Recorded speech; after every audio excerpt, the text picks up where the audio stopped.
What's happening, fight fans? Welcome to another edition of Fight News Now. I am John Ramdeen. On today's show, John Pollock goes one-on-one with UFC welterweight Josh Koscheck. And speaking of the 170-pounders, we'll also hear from former UFC welterweight George St-Pierre. Then we'll look ahead to the upcoming featherweight clash between Guida and Tatsuya Kawajiri. Of course, Robin Black will stop by and join me for 3 rounds. Plus, the shift takes you into the Marvel Cinematic Universe with Captain America, the Winter Soldier. With that said, let's get to this week's Newsmakers.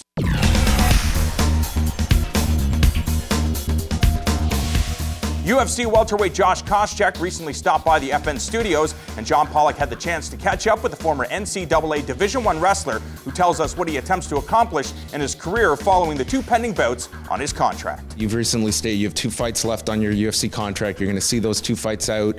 Are you looking now at life after fighting? You're in an interesting spot right now. You are coming off those 3 losses, but only 2 years ago, you fought Johnny Hendricks extremely close. There were many who had you winning that fight, the guy who now holds that welterweight championship. You're in an interesting spot right now in your career. Yeah, you know, I've been prepping for a long time for life after fighting. It just isn't something new to me, and you know, I've been prepping for, you know, a good 7 or 8 years, and I know the last 2 years have been very focused on business more than I would say fighting. You know, and not that I take anything away. I take my fights very serious and I train super hard, but I think it's just more my mind is focused more on business than just fighting. So, you know, my goal now is to get back to just focusing, you know, putting all the business stuff aside and focus on getting fighting and get these 2 wins. And then I can sit down with Dana White and the UFC and just, you know, hey, what do you guys want me to do? You know, do you want me to keep fighting, you know, and reevaluate with my managers, you know, Dwayne Zinkin and Bob Cook, and figure out what we're going to do next. And as of right now, you know, I'm just, I got to get back into shape. You know, I haven't really trained too hard since November, you know, taking some time away from the sport, which is a good needed time for me. I feel like I got to rediscover myself as a person, and you know, when you're so focused on training for so long, which I have been, and like I said, I've taken it very serious throughout my career, and I believe that nobody's trained harder than me. You know, nobody in the sport, and for me, it's just, you know, about discovering my, you know, abilities to get back in there and win fights. Although George St-Pierre has stepped out of the UFC spotlight for the time being, he's still in the limelight. With a number of projects on the go and an unquenchable desire for success, GSP shares his thoughts on why winning is so addictive. The feeling of the victory after a fight, it's something very addictive, and it's something that we take all that risk, all that work that we put on. It's only for that little moment of enjoyment that after the fight that you have. It's very hard to explain for most people that never fought, but people that actually did fought professional in a fighting sport, they understand what I'm saying. It's very hard to explain. It's a really addictive feeling. The UFC invades Abu Dhabi for the 2nd time in the promotion's history with UFC Fight Night Nogueira versus Nelson. The co-main event of the card features an exciting featherweight bout between veteran Guida and the crusher Tatsuya Kawajiri, who earned a submission win in his UFC debut. Let's take a closer look at this 145-pound tilt. After 41 professional fights, Tatsuya Kawajiri finally made his octagon debut at UFC Fight Night 34 in Singapore. Facing unranked Sean Soriano, Crusher made a statement. Sean Soriano's wincing. Looked like he might have tapped there, and now he goes out. In the post-fight interview, he had a message for Dana White. Please give me chance. I want to UFC featherweight title shot. Well, casual fans may question a debuting fighter calling for a title shot after just 1 UFC win. But Kawajiri's career began in 2000, and he has fought for almost every other major promotion, including a Fight of the Year against Takanori Gomi in 2005. Since dropping down to featherweight after 11 years as a lightweight, the Japanese fighter is 5-0 with 4 finishes. Really tight. Nice tapped out. There it is. Well, Jason, you were on top of that the whole way through. Crusher has come to the UFC with one mission in mind. その誇りを持って UFC っていう世界最高峰の舞台の一員として自分の夢を叶えたいと思います。 His next test in achieving that goal is Clay the Carpenter Guida. The Illinois native made his octagon debut way back at UFC 64 and holds victories over Nate Diaz, Rafael Dos Anjos, and current lightweight champion Anthony Pettis.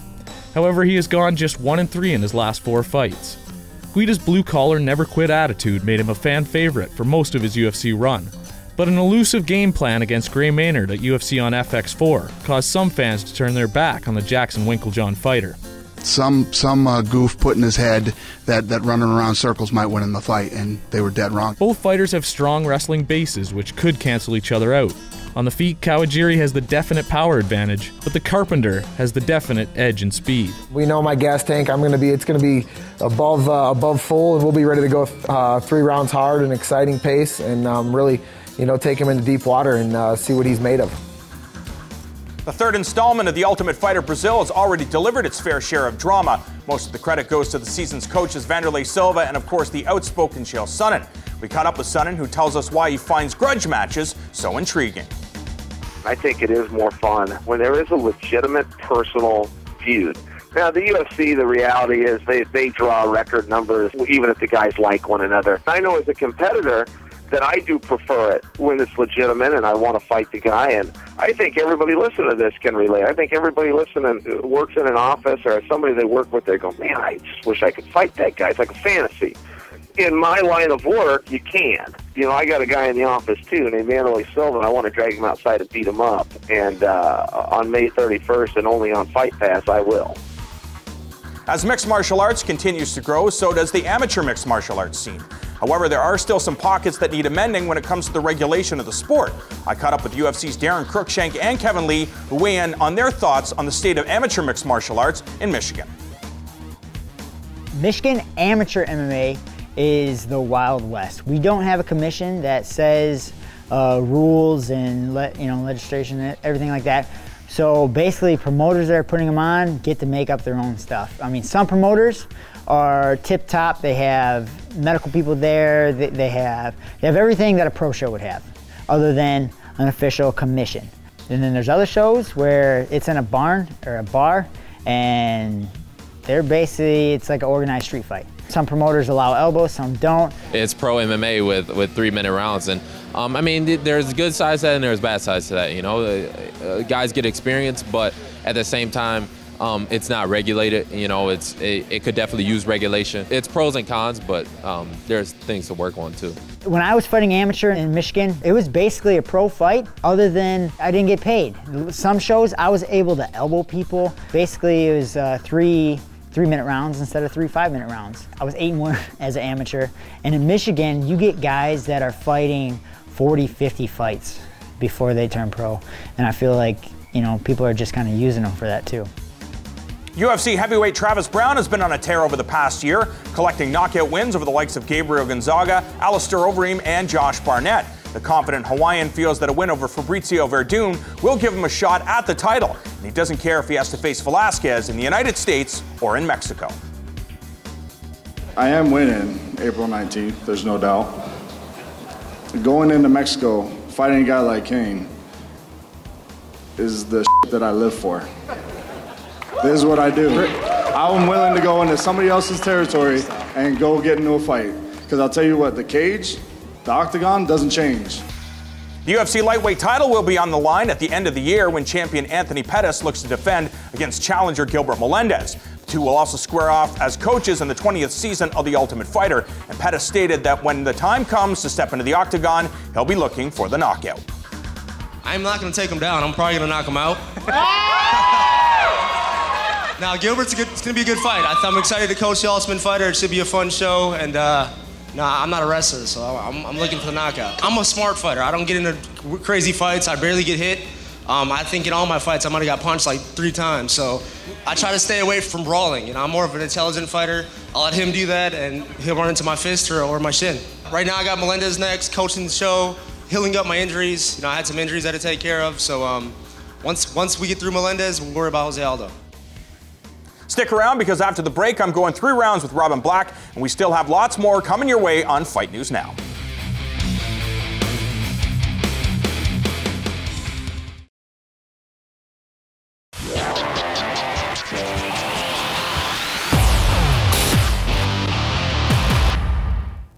Welcome back to Fight News Now, and I am joined now by my good friend, Mr. Robin Black. And Robin, over the next month or so, we're going to kind of make sense of the UFC's heavyweight division coming up on April 11th. We got Minotauro Nogueira taking on Roy Nelson, Fabrizio Verdum taking on Travis Brown, and Stipe Miocic colliding with former heavyweight champion Junior Dos Santos. Cain Velasquez is sitting on the sidelines, rehabbing an injury. What do the fans love about the heavyweight division? You know, there's a lot of different things we love about fighting. Sometimes it's the technique. Some people love the storylines and why these guys are matched up and why they hate each other and all that kind of stuff. But a lot of us want to know who is the baddest man on the planet. Well, it's Chuck Liddell, but let's pretend it wasn't Chuck Liddell. It's the heavyweight boxing champion of the world. No. It's the heavyweight UFC champion of the world. Who is this guy? Minotauro Nogueira, we know about his history. He was the former UFC champion, former Pride champion. Going to be taking on Roy Nelson.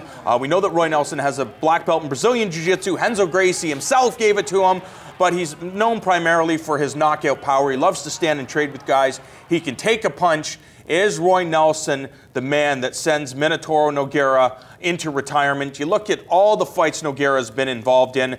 They're always wars. He takes a ridiculous amount of punishment. Yeah. And, you know, is it all that punishment finally adding up? And will Roy Nelson be the guy to send him packing from the sport, so to speak? You kind of hope not. He's still only in his 30s and barely into them, really. You know, but it's the miles these guys put on, and we appreciate these great warriors who entertain us, whether they're the football linemen or the UFC heavyweights. These guys entertain you, and they put their body on the line a little bit. You hope Minotauro fights as long as Minotauro wants to fight, and that's the key thing. Roy Nelson has that giant overhand right. Minotauro really has a hell of a head and a hell of a chin. It's going to be hard to do it. I honestly think these two black belts are going to stand in the middle. Roy trying to land the right hand and Minotauro the left. All these fights matter for different reasons. This one matters because we love watching both of these two guys fight. And as middle of the pack gatekeepers, which one is going to kind of keep that spot and keep the idea of moving forward in mind? Junior Dos Santos kind of in a tough spot. He was the former UFC champion,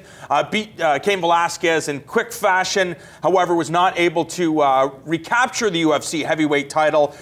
Right now, I think he's the consensus #1 guy in the division. I guess you can make an argument for Travis Brown, and hopefully we'll see that fight down the road. And I'm sure Fabrizio Verdum saying, wait a second, I'm still in here. I'm still one of the best in the world. But for Junior Dos Santos, what's his motivation, you think? I mean, you know, he went up against the best in the world a couple of times, couldn't defeat him. Is it just simply the fact that he didn't, in his mind, he probably didn't have the best game plan? There are a number of factors.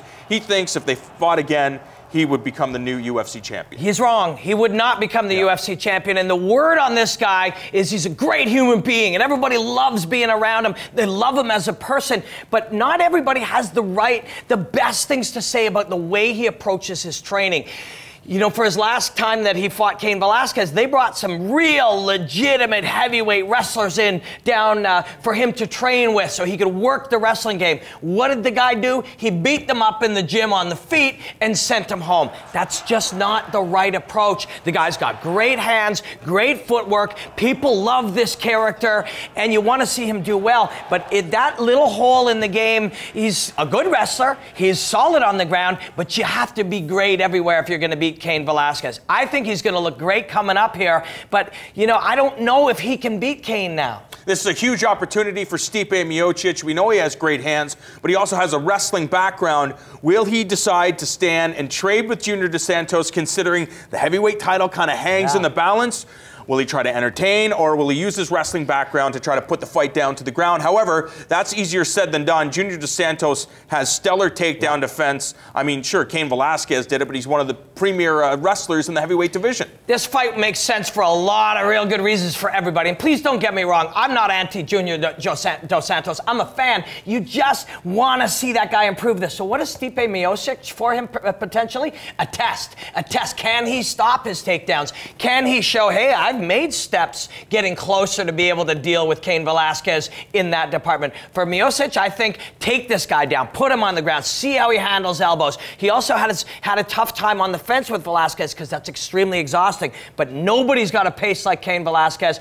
I got Junior Dos Santos in this one, but there's a clear-cut route to victory for Miocic, and I think he has, like, his ceiling is extremely high, so if he can get past this one, he's on his way, man. You want to talk about people having a tough time against the cage. put Travis Brown against the cage and look for a double leg. That's exactly what's going to happen. It happened to Gabriel Gonzaga, and it happened to Josh Barnett. Will it happen to the former World Jiu-Jitsu champion and Fabrizio Verdum? What's amazing about Verdum is we know that he's a Jiu-Jitsu guy, but the improvements he's made in the striking department, in his Thai boxing abilities, I think that's where he's been shining. But does he want to keep this fight standing with the giant Travis Brown, who has ridiculous power? Well, look at those elbows and how cool they were to knock two guys out, big heavyweights. Couple things that they do. One is they tell you, don't ever get in that spot. And that's a nice place to try to take guys down. You can't take him down in the open field, because if he sprawls hard, he's going to drive your face into the mat and have that front face lock position. Although Verdum will have ways out, can pull guard.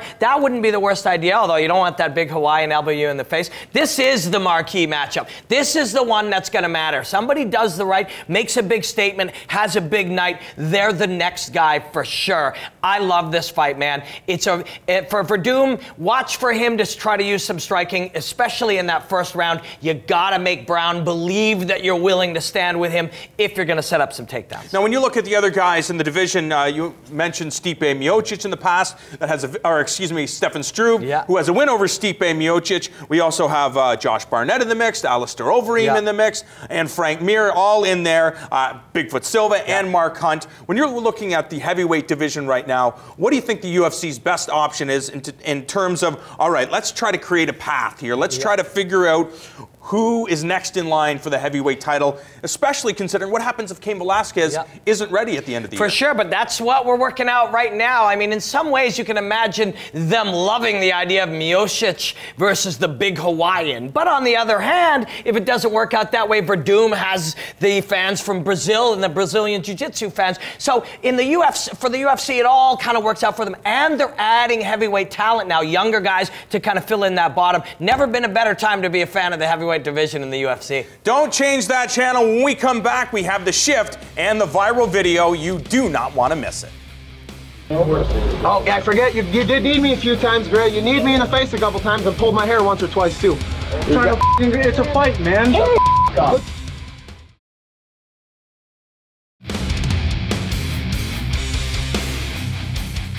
Welcome back to Fight News Now. John Ramdeen with you, and I want to remind you that this weekend we have some live mixed martial arts action coming your way with BAMMA 15 Saturday at 4 p.m. Eastern from the Copper Box Arena in London, England. The featherweight, welterweight, and middleweight titles will all be on the line, so make sure you tune in. Now let's see what's hitting the silver screen this week as we send it over to Priscilla Carapan for The Shift. Marvel's cinematic universe continues to unravel itself with its next major blockbuster, Captain America: The Winter Soldier.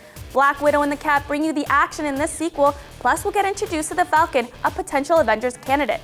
Oh, wait, did I mention GSP's in this too?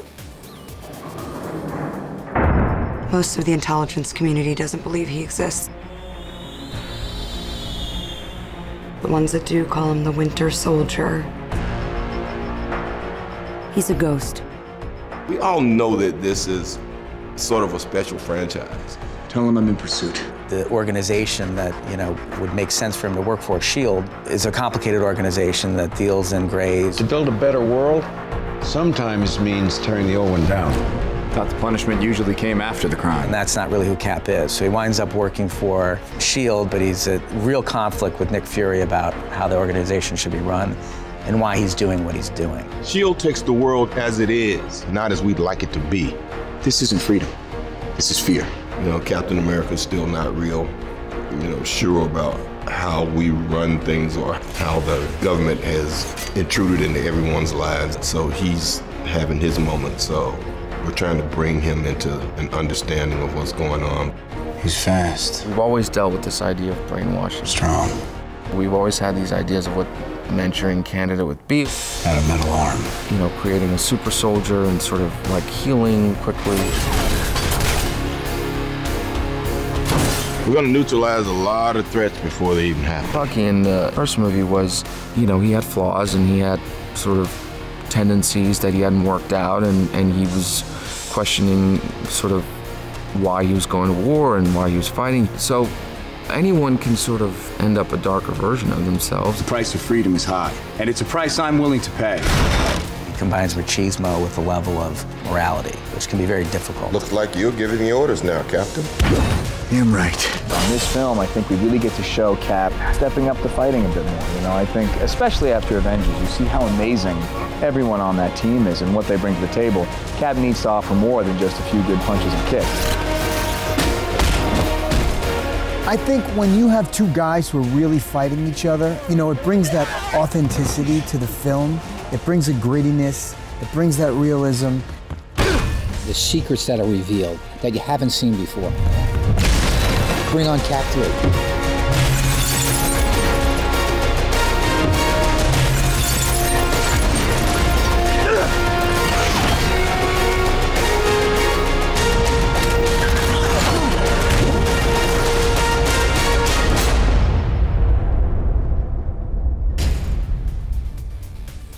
That's it for the shift this week. Back over to you, John.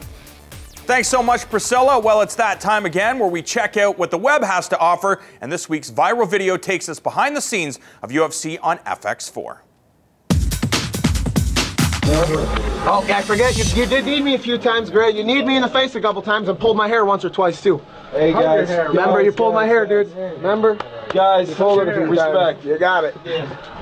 It's a fight, man. Hey, look at your face. Come on, yeah, I got it. Good. Look at your face. Look at mine. We're both ugly. Long hair. We're fighters. Dude, come on. We're up to Hey, guys. Jay, why don't you say hey, man, respect. Dude, it was fun. Come on, man. You guys are awesome, man. I'm not trying to be you did your thing. I did my thing. End of the day. You cried and threw your hands up in the air for 5 rounds. Yeah, talk about respect. You flipped off the crowd a dozen times, too. Yeah, that was good. Double bird. That was a good move. That was the fight of the night. That was the move of the night. That was the move of the night. They should get that one. Well, there you have it. That wraps up another edition of Fight News Now. I want to thank all of our guests, including Josh Koscheck and George St-Pierre, for passing by. And don't forget, you can catch BAMMA 15 live this Saturday at 4 p.m. Eastern. On behalf of Robin Black, Priscilla Carapan, and our entire Fight Network crew, I'm John Ramdeen saying thank you so much for watching, and we'll see you here next week on Fight News Now.